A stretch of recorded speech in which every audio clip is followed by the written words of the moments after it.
KaraokeBooks. Childhood. Leo Tolstoy. Translated by C.J. Hogarth. Audiobook. Chapter 5, The Idiot. The man who now entered the room was about 50 years old, with a pale, attenuated face pitted with smallpox, long gray hair, and a scanty beard of a reddish hue. Likewise he was so tall that, on coming through the doorway, he was forced not only to bend his head, but to incline his whole body forward. He was dressed in a sort of smock that was much torn, and held in his hand a stout staff. As he entered he smote this staff upon the floor, and, contracting his brows and opening his mouth to its fullest extent, laughed in a dreadful, unnatural way.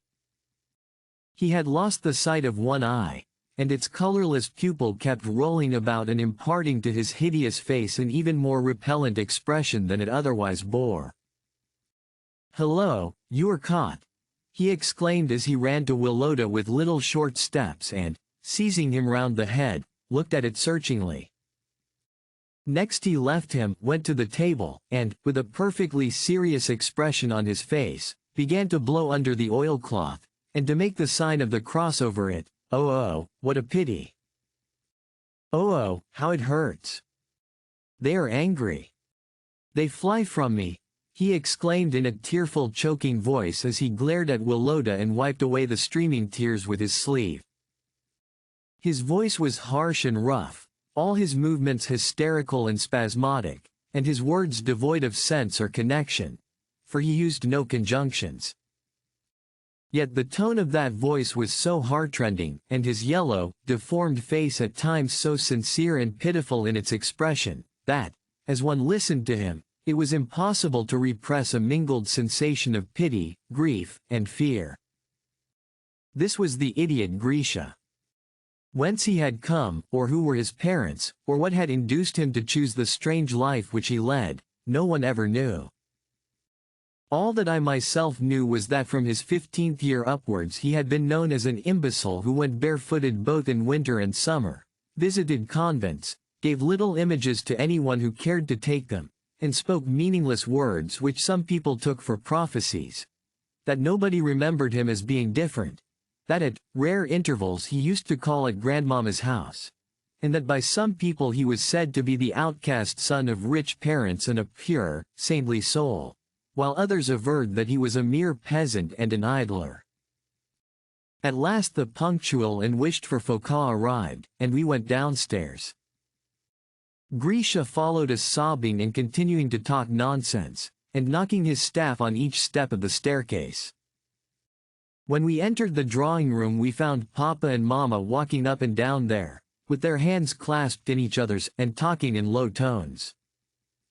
Maria Ivanovna was sitting bolt upright in an armchair placed at tight angles to the sofa, and giving some sort of a lesson to the two girls sitting beside her. When Karl Ivanitch entered the room she looked at him for a moment, and then turned her eyes away with an expression which seemed to say, "You are beneath my notice, Karl Ivanitch." It was easy to see from the girls' eyes that they had important news to communicate to us as soon as an opportunity occurred, for to leave their seats and approach us first was contrary to Mimi's rules. It was for us to go to her and say, "Bonjour, Mimi," and then make her a low bow, after which we should possibly be permitted to enter into conversation with the girls. What an intolerable creature that Mimi was! One could hardly say a word in her presence without being found fault with.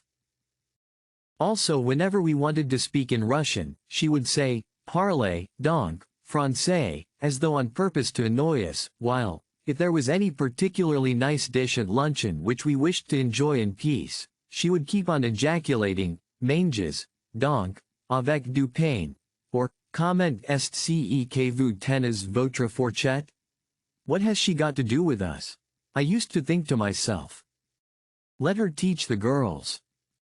We have our Karl Ivanitch. I shared to the full his dislike of certain people.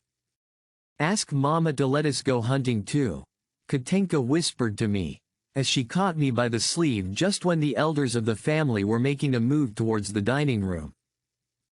"Very well. I will try. Grisha likewise took a seat in the dining room, but at a little table apart from the rest. He never lifted his eyes from his plate, but kept on sighing and making horrible grimaces, as he muttered to himself, "What a pity! It has flown away. The dove is flying to heaven. The stone lies on the tomb," and so forth. Ever since the morning Mama had been absent-minded, and Grisha's presence, words, and actions seemed to make her more so. "By the way, there is something I forgot to ask you," she said, as she handed Papa a plate of soup. "What is it?" "That you will have those dreadful dogs of yours tied up. They nearly worried poor Grisha to death when he entered the courtyard, and I am sure they will bite the children some day." No sooner did Grisha hear himself mentioned than he turned towards our table and showed us his torn clothes. Then, as he went on with his meal, he said, he would have let them tear me in pieces, but God would not allow it.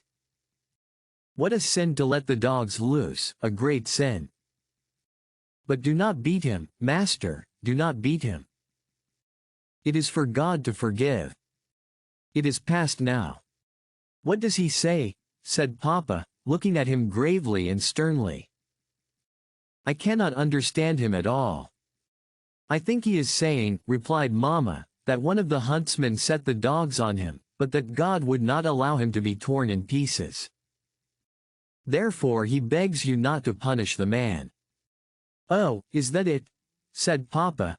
"How does he know that I intended to punish the huntsman?" "You know, I am not very fond of fellows like this," he added in French, "and this one offends me particularly. Should it ever happen that—" "Oh, don't say so," interrupted Mama, as if frightened by some thought. "How can you know what he is?" "I think I have plenty of opportunities for doing so, since no lack of them come to see you, all of them the same sort, and probably all with the same story." I could see that Mama's opinion differed from his, but that she did not mean to quarrel about it. "Please hand me the cakes," she said to him. "Are they good today or not?" "Yes, I am angry," he went on as he took the cakes and put them where Mama could not reach them, very angry at seeing supposedly reasonable and educated people let themselves be deceived, and he struck the table with his fork. "I asked you to hand me the cakes," she repeated with outstretched hand.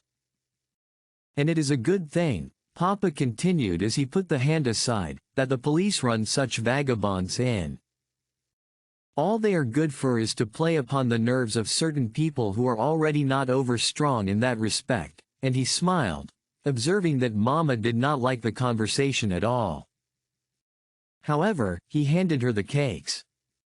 "All that I have to say," she replied, "is that one can hardly believe that a man who, though 60 years of age, goes barefooted winter and summer, and always wears chains of 2 pounds weight, and never accepts the offers made to him to live a quiet, comfortable life. It is difficult to believe that such a man should act thus out of laziness." Pausing a moment, she added with a sigh, "As to predictions, je suis payé pour y croire. I told you, I think, that Grisha prophesied the very day and hour of poor Papa's death." "Oh, what have you gone and done?" said Papa, laughing and putting his hand to his cheek. Whenever he did this I used to look for something particularly comical from him. "Why did you call my attention to his feet?" "I looked at them, and now can eat nothing more." Luncheon was over now, and Lubotshka and Katenka were winking at us, fidgeting about in their chairs, and showing great restlessness. The winking, of course, signified, "Why don't you ask whether we too may go to the hunt?" I nudged Willota, and Willota nudged me back, until at last I took heart of grace, and began, at first shyly, but gradually with more assurance, to ask if it would matter much if the girls too were allowed to enjoy the sport. Thereupon a consultation was held among the elder folks, and eventually leave was granted, Mama, to make things still more delightful, saying that she would come too. If you liked what you heard, please subscribe to the channel.